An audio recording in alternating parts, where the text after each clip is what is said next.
ഇന്നലെ അർദ്ധരാത്രി മുതൽ രാജ്യത്ത് പുതിയ ക്രിമിനൽ നിയമങ്ങൾ നിലവിൽ വന്നു.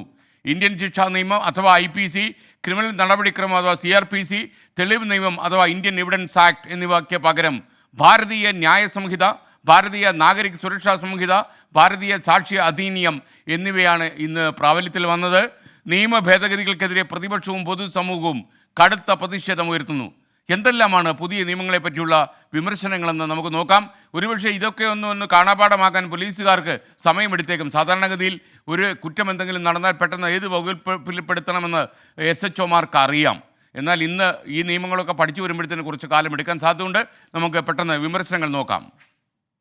Indian penal code, criminal procedure code, Indian evidence act എന്നിവ പരിഷ്കരിക്കുന്നു എന്ന പേരിലാണ് 2023 ഡിസംബറിൽ ഭാരതീയ ന്യായ സംഹിത, ഭാരതീയ നാഗരിക സുരക്ഷാ സംഹിത, സാക്ഷ്യ സംഹിത എന്നിവ പാർലമെന്റ് അംഗീകരിച്ചത്. വിശദമായ ചർച്ചയോ പരിശോധനയോ നിയമത്തെപ്പറ്റി സഭയിൽ നടന്നില്ല.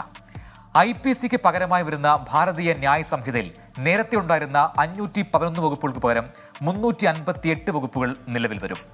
484 വകുപ്പുകളുള്ള CRPCക്ക് പകരമായി വരുന്ന ഭാരതീയ നാഗരിക സുരക്ഷാ സംഹിതയിൽ ഇനി 531 വകുപ്പുകളുണ്ടാകും.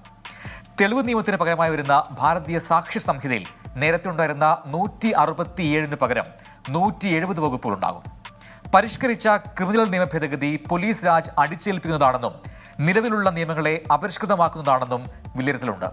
നിയമഭേദഗതിയുടെ പ്രായോഗികത വിലയിരുത്താൻ വിദഗ്ധ സമിതി പരിശോധിക്കണമെന്ന് സുപ്രീം കോടതിയിൽ അഞ്ജലി പട്ടേലും ഛായ മിശ്രയും റിട്ട് ഹർജി നൽകിയിട്ടുമുണ്ട്. നിയമങ്ങൾ ജനാധിപത്യ വിരുദ്ധവും നിർദ്ദയവുമാണെന്നാണ് ബാർ കൗൺസിലിന്റെ വിലയിരുത്തൽ. എന്തെല്ലാമാണ് പുതിയ നിയമങ്ങളും അവയെപ്പറ്റിയുള്ള വിമർശനങ്ങളും എന്ന് നോക്കാം. 2024 ജൂലൈ 1 മുൻപ് ഫയൽ ചെയ്ത ഓരോ പ്രഥമ വിവര റിപ്പോർട്ടിനും പഴയ നിയമമാണ് ബാധകമാവുക.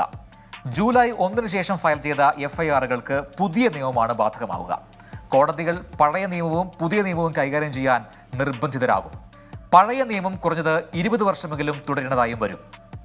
രാജ്യദ്രോഹം നിർവചിക്കുന്ന ഇന്ത്യൻ ശിക്ഷാ നിയമത്തിലെ 124A വകുപ്പ് ഇല്ലാതാക്കി. എന്നാൽ ഭാരതീയ ന്യായ സംഹിതയുടെ 152 വകുപ്പായി അത് പ്രത്യക്ഷപ്പെടുന്നു. ഇന്ത്യയുടെ പരമാധികാരത്തെയും ഐക്യത്തെയും അഖണ്ഡതയെയും അപകടപ്പെടുത്തുന്നതടക്കം രാജ്യദ്രോഹമാക്കി മാറ്റിയിട്ടുണ്ട്. ഔദ്യോഗിക നിലപാടിന് വിരുദ്ധമായ നിലപാടുകളെ രാജ്യദ്രോഹമായി വിലയിരുത്താൻ അത് ഇടയാക്കിയേക്കും. നിലവിൽ സംഘടിത കുറ്റകൃത്യങ്ങളും ഭീകരവാദ പ്രവർത്തനങ്ങളും IPCയുടെ കീഴിലല്ല, UAPയുടെ കീഴിലാണ് ഭീകരവാദ പ്രവർത്തനങ്ങളെ പെടുത്തിയിരിക്കുന്നത്. സംഘടിത കുറ്റകൃത്യങ്ങളാകട്ടെ Maharashtra control of organised crime ആക്ടിന്റെ കീഴിലാണുള്ളത്. എന്നാൽ ഇപ്പോൾ സംഘടിത കുറ്റകൃത്യവും ഭീകരവാദവും ഭാരതീയ ന്യായ സംഹിതയുടെ കീഴിൽപ്പെടുത്തിയിട്ടുണ്ട്. ഇതുമൂലം ഒരേ കുറ്റത്തിന് 2 കുറ്റപത്രങ്ങൾ സമർപ്പിക്കാനാകും.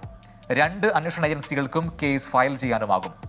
പുതിയ നിയമത്തിന്റെ കീഴിൽ രാജ്യത്തെ ഏതൊരു പോലീസ് സ്റ്റേഷനും ഭീകരവാദ കേസുകൾ അന്വേഷിക്കാനും കഴിയും. UAPA കേസുകളിൽ പ്രോസിക്യൂട്ട് ചെയ്യാൻ സർക്കാർ അനുമതി ആവശ്യമായിരുന്നുവെങ്കിൽ പുതിയ നിയമത്തിന്റെ കീഴിൽ ആ അനുമതി ആവശ്യമില്ല.